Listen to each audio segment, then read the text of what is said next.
Yo soy profesor de la Universidad de Costa Rica y he impartido cursos de programación. ¿Cuántos aquí son además profesores? ¿Cuántos han impartido alguna vez un curso de programación? Tenemos... Esta presentación va dedicada a ustedes. A lo que vivimos diariamente en las aulas, y en el fondo lo que yo quise es saber si con el método que usamos tradicionalmente los estudiantes al final del semestre han comprendido bien la máquina que tratamos de programar. ¿Se oye bien? Sí.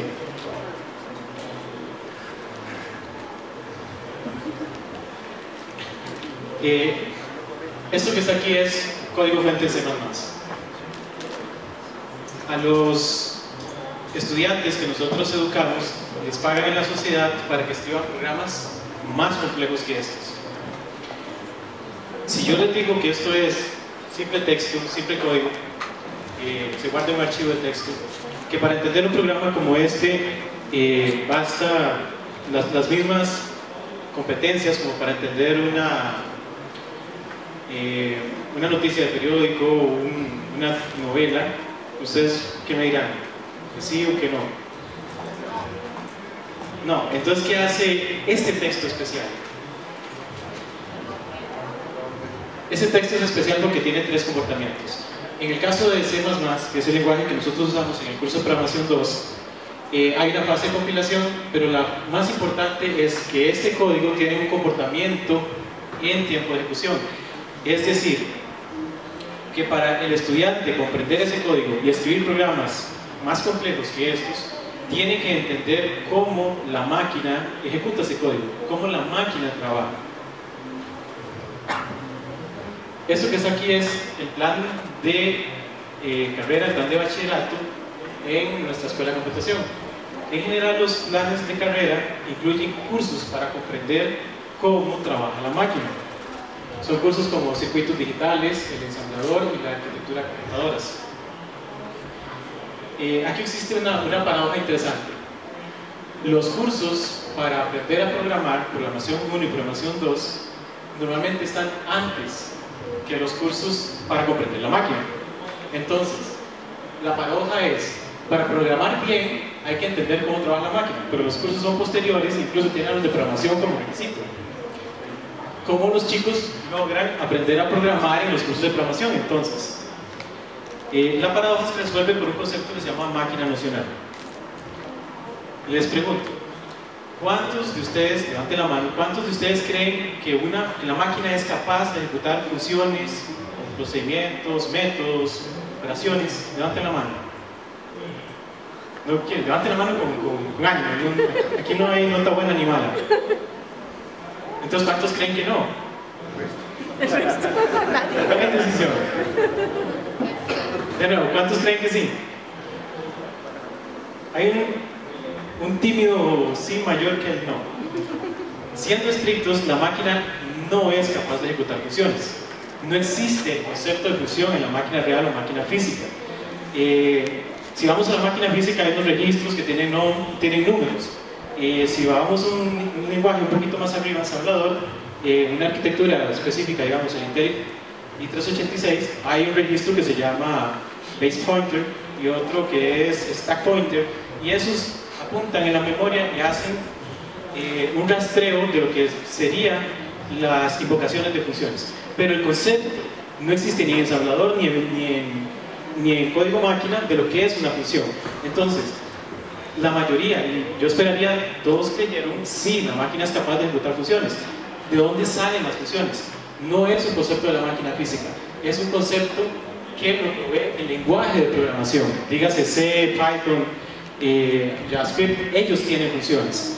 Entonces, cuando un programador programa la máquina, realmente lo que está programando es una abstracción de la máquina real, que la provee el lenguaje de programación. Ese concepto de función, concepto de objeto, concepto de polimorfismo, son conceptos de una máquina más abstracta, la máquina nocional. El concepto lo acuñó, supongo se pronuncia Boulay, en 1981 y otros colegas. Entonces, para aprender a programar bien, se necesita una comprensión adecuada de la máquina nocional del lenguaje de programación que se está aprendiendo a programar. ¿Cómo adquieren los estudiantes esta concepción de la máquina nocional? Ellos no se apropian de la máquina directamente, ni los profesores abrimos sus cerebros y lo introducimos el concepto ahí, sino que los estudiantes construyen lo que se llaman modelos mentales. Los modelos mentales son concepciones, como comprende este concepto que nosotros estamos tratando de explicar.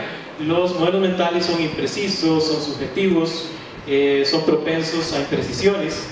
Por ejemplo, hace poco encontré estudiantes que con solo ver un apuntador en el código fuente ya asumían que había memoria dinámica. Eso es un modelo erróneo de un concepto. Entonces, un autor Sorba, apoyado en mucha literatura, dice que los modelos correctos de la máquina nocional son indispensables para programar bien. ¿Cómo adquieren todos los estudiantes sus modelos? A través de los métodos y materiales que los profesores en los cursos de programación utilizamos. ¿Cuántos de ustedes aprendieron programación en un curso con clase magistral? Levante la mano. Claro, estuvieron sentados en un pupitre y el profesor estaba al frente explicando las cosas. ¿Cuántos? Levante la mano, sí. ¿Cuántos no? Porque veo que hay muy poquitos que no. Los demás, ¿cómo aprendieron? Los demás, ¿no tiene que ser sí o no?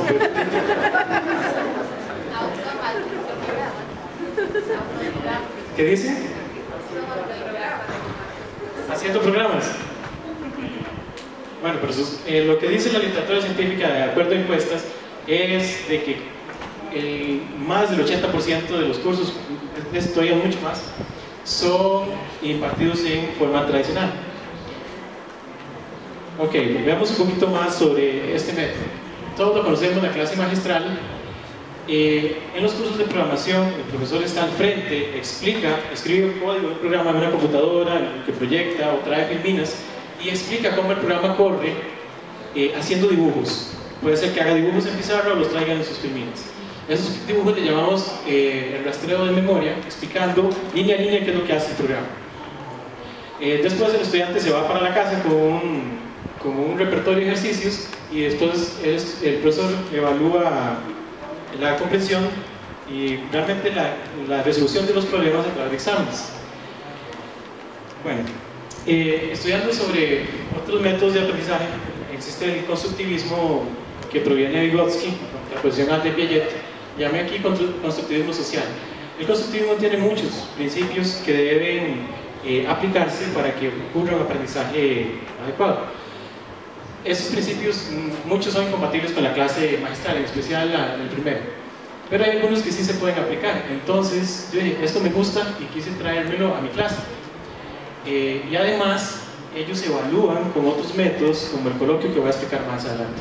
Entonces yo digo, enriquecí la clase tradicional, la clase magistral, con estos nuevos conceptos que voy a explicar, y al final quise evaluar con el coloquio si realmente los estudiantes habían comprendido la máquina nocional. Voy entonces con cada uno de ellos, que es la contraposición conceptual, el rastreo de memoria y el coloquio. La contraposición conceptual es una técnica que consiste en proponerle al estudiante una situación o un problema que requiere nuevos conceptos, y los conceptos que el estudiante tiene actualmente en su mente son o insuficientes o contradictorios para resolver ese problema o situación. Hagamos más concreto con un ejemplo. Este es un ejemplo que yo utilizo, uno parecido, cuando introduzco el concepto de apuntador. Lo que hago es un programa que no tiene no es nada complejo. Este programa lo que hace es leer dos valores enteros, considerarlos como los extremos de un rango e imprimir todos los valores que hay en medio de ellos. Por ejemplo, si yo ejecuto el programa y le doy por valores 10 y 15, él va a imprimir todos los numeritos que hay en medio de 10 y 15, números enteros. Nada especial, esto está ocurriendo aquí. Pero si yo vuelvo a correr el programa e introduzco un rango invertido, por ejemplo 15-10, se supone que el programa debería invertir esos dos valores e imprimir igual los 6 números en el rango. Para eso se hace este intercambio. Al inicio yo doy este ejemplo usando una función que pasa los parámetros por valor. Eso se lo estoy diciendo a ustedes, no se lo digo a los estudiantes. Yo le pregunto a los estudiantes, ¿este programa va a funcionar bien? Le digan lo que va a ocurrir y ellos dicen, sí, ese programa parece perfecto. ¿Por qué? Porque el concepto de paso de parámetros por valor es el concepto que tiene actualmente aprendido. Yo les corro el programa y no produce el resultado que ellos esperan. En teoría, ellos deberían estar intrigados en este momento, porque el programa que parecía perfecto ya no funciona. ¿Qué es lo que pasa ahí? Entonces, lo que yo hago es una explicación de línea a línea cómo este programa es ejecutado por la computadora. Y esa es la técnica del rastreo de memoria. La técnica, esto es ya un dibujo hecho en papel y escaneado, porque no saqué fotografía de los que no hacen pensar, pero son similares. Lo que uno hace es dividir la memoria del programa, como el sistema operativo, en 4 segmentos, y las funciones se corren en el segmento de pila. Hay un stack frame para cada función y las variables locales. En este uno le explica al estudiante que al correr la función swap hace copias de los valores. Hasta este momento el estudiante ya entiende por qué el programa falla, pero no sabe cómo se corrige. Es el momento de introducir el famoso concepto de apuntador, donde la función recibe no los valores, no copias de los valores, sino las direcciones de memoria en pila de los valores que se quieren intercambiar. Luego explico, actualizo el dibujo de memoria con el nuevo concepto de apuntador, finalmente corre el programa y produce el resultado esperado. Esta técnica yo la usé consistentemente durante un semestre, explicando los conceptos que tienen efecto en la máquina nocional. Y al final me hago la pregunta, ¿los estudiantes tendrán una comprensión correcta de la máquina nocional tras haber aprendido de esta forma? Bueno, es momento de evaluarlo, y la técnica que escogí para evaluar es el coloquio. No voy a explicar esto de aquí, si requiere bastante tiempo, es muy interesante. El coloquio en el fondo es un diálogo, una entrevista entre dos personas, normalmente el profesor y el estudiante.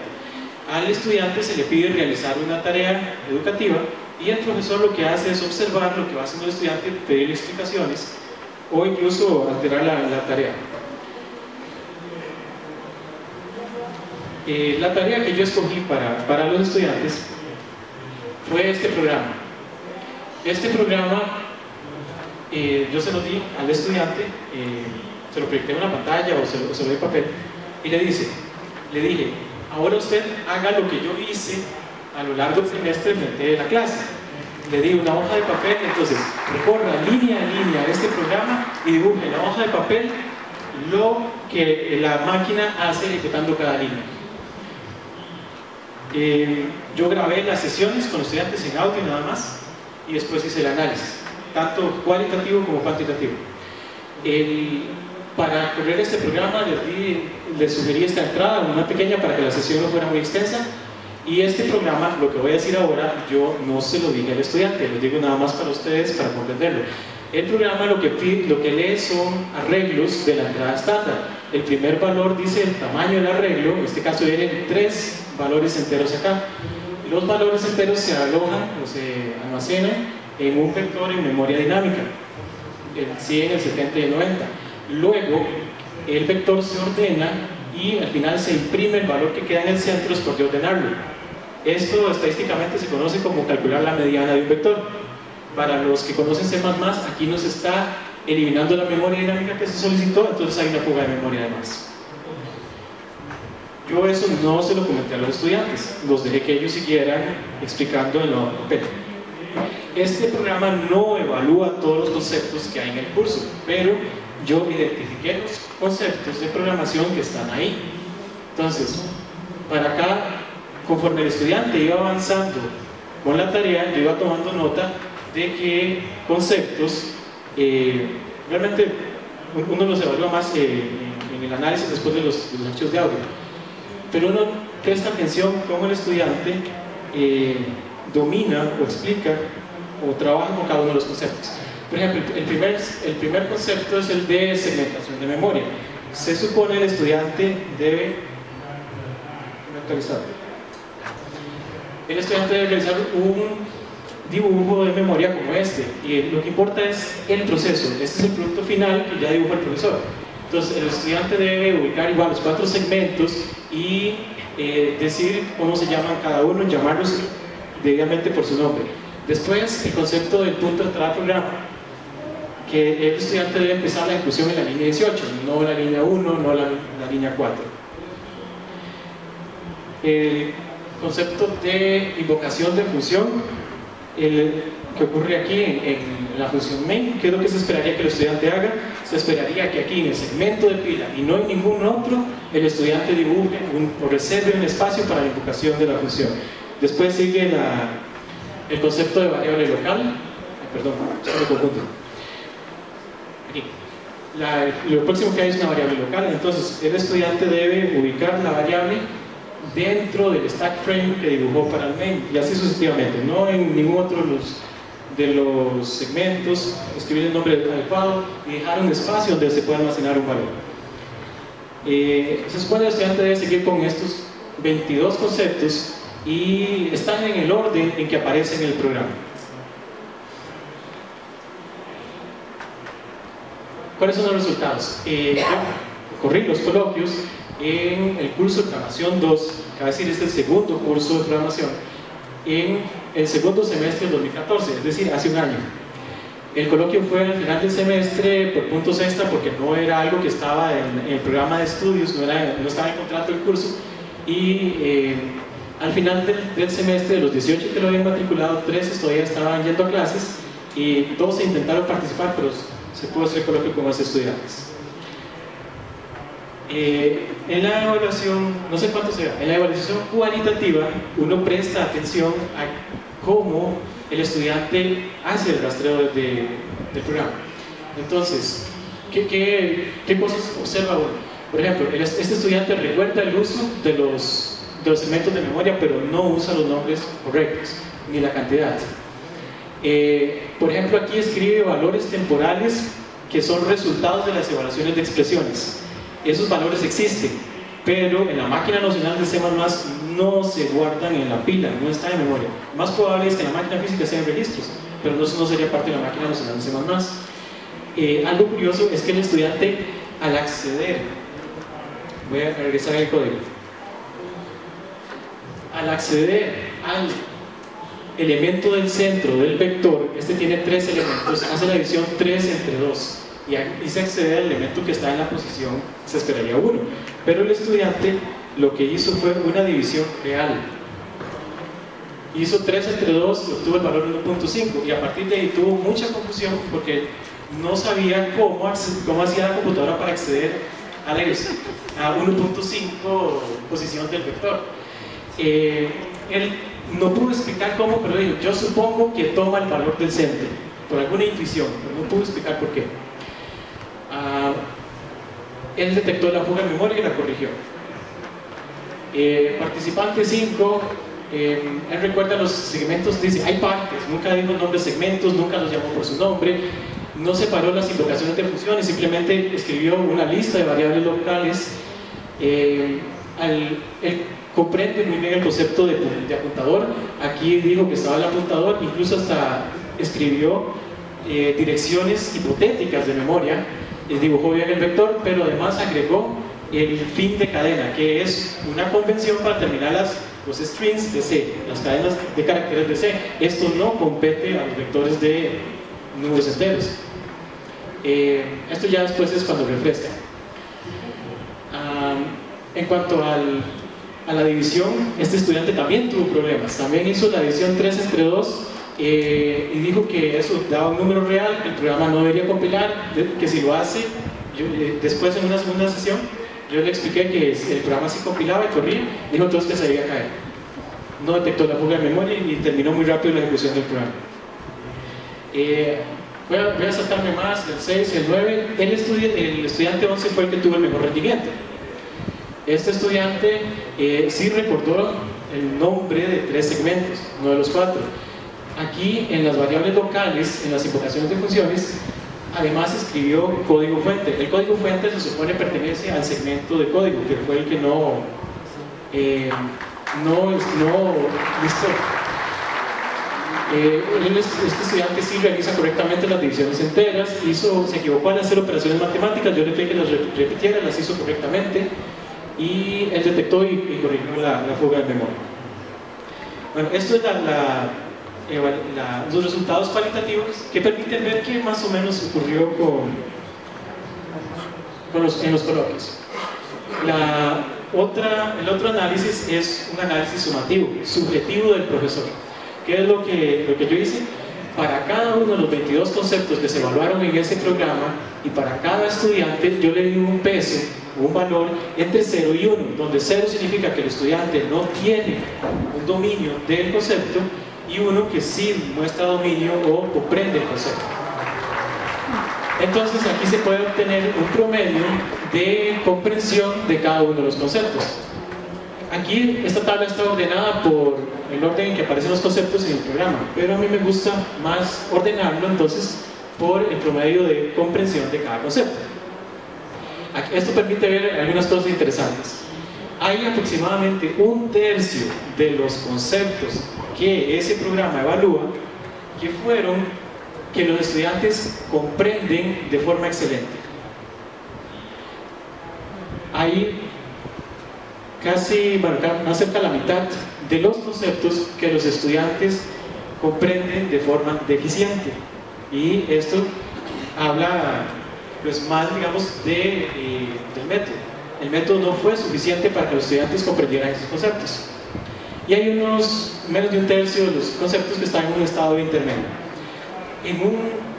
Uno esperaría de que estos resultados fueran más positivos, de que casi todos estuvieran en la zona verde o zona amarilla, y uno sentiría satisfacción de que los estudiantes salen del curso comprendiendo los conceptos, pero no es así. Esto es preocupante porque haciendo ya un análisis de cuáles son los conceptos que son comprendidos de forma excelente y cuáles no, ocurre algo curioso que quizás sea más visible acá.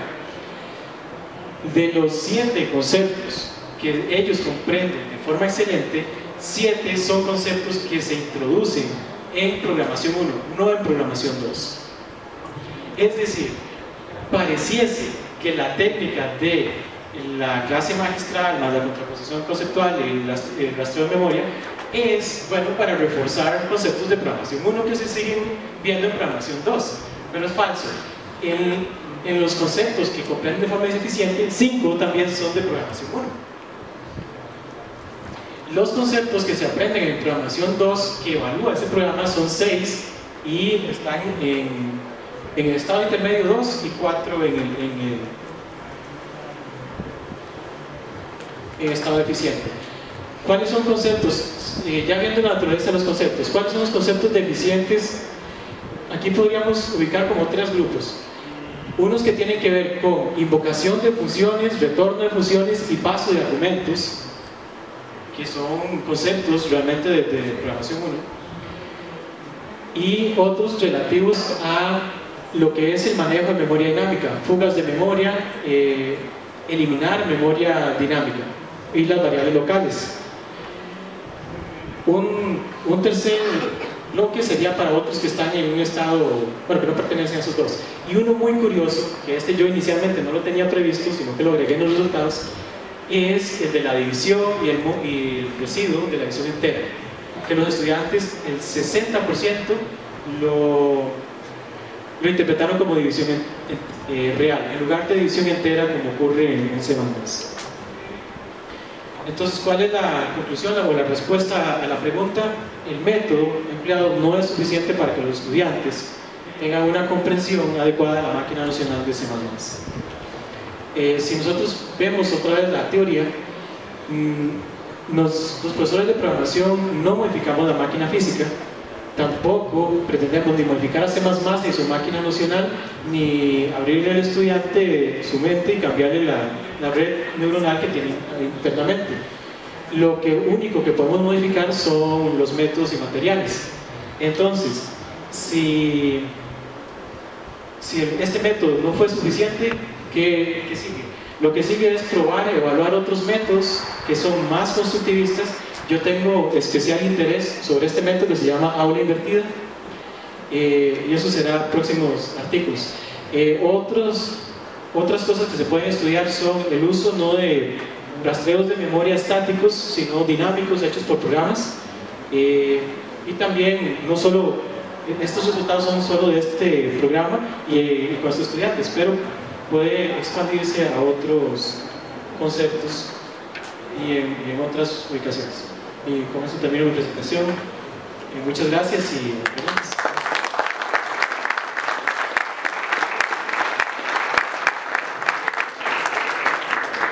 ¿Preguntas? Micro, por acá.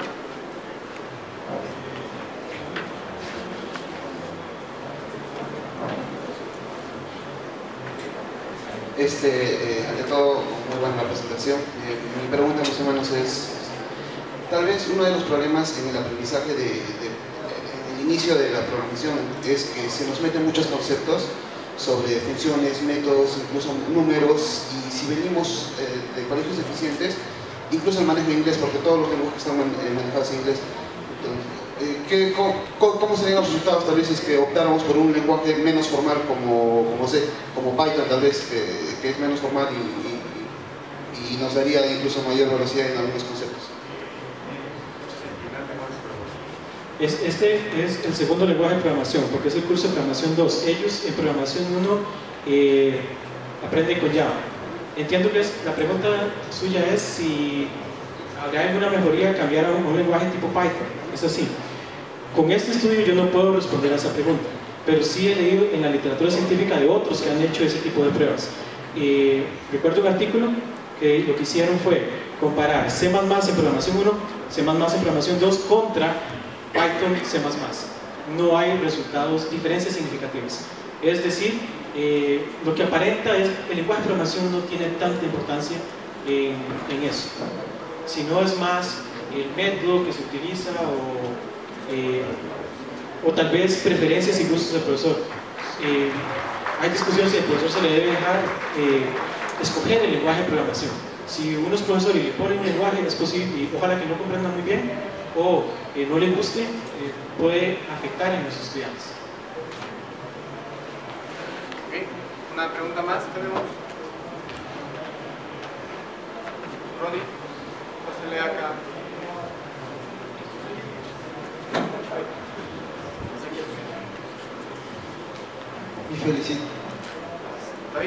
Mis felicitaciones por el trabajo. Realmente siempre apoyo cualquier iniciativa de la educación que se tenga.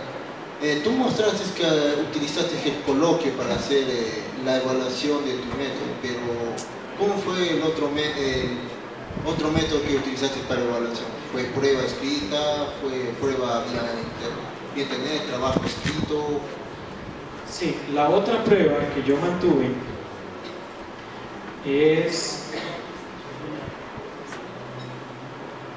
el examen tradicional. Si llego... Dios mío, es que tiene animaciones. Aquí está. El otro método que yo mantuve es el examen tradicional. En el examen no se pretende evaluar comprensión, sino lo que yo evalúo es la capacidad de resolución de problemas. Es decir, yo le planteo al estudiante un problema específico y el estudiante tiene que construir de la nada una solución en código fuente. Eso es lo que siempre, tradicionalmente, yo utilizo como evaluación. Para evaluar comprensión, uno tiene que hacerse la pregunta: ¿cómo sabe uno si otra persona comprende algo? La forma es pedirle que lo explique. Entonces, si el estudiante es más bien capaz de explicar, uno asume que comprende. Si es incapaz de explicar, uno asume que, bueno, lo real es que no puede explicarlo, lo más probable es que no lo comprenda. Entonces, el examen, uno puede decirle al estudiante: tome este examen y por favor escríbame un ensayo explicando cómo el programa, la computadora ejecuta ese programa. Uno podría hacerlo, y eso estaría haciéndolo a través de una evaluación tradicional, pero pierde mucha información y pierde dos habilidades que no expliqué yo aquí, sobre el coloquio.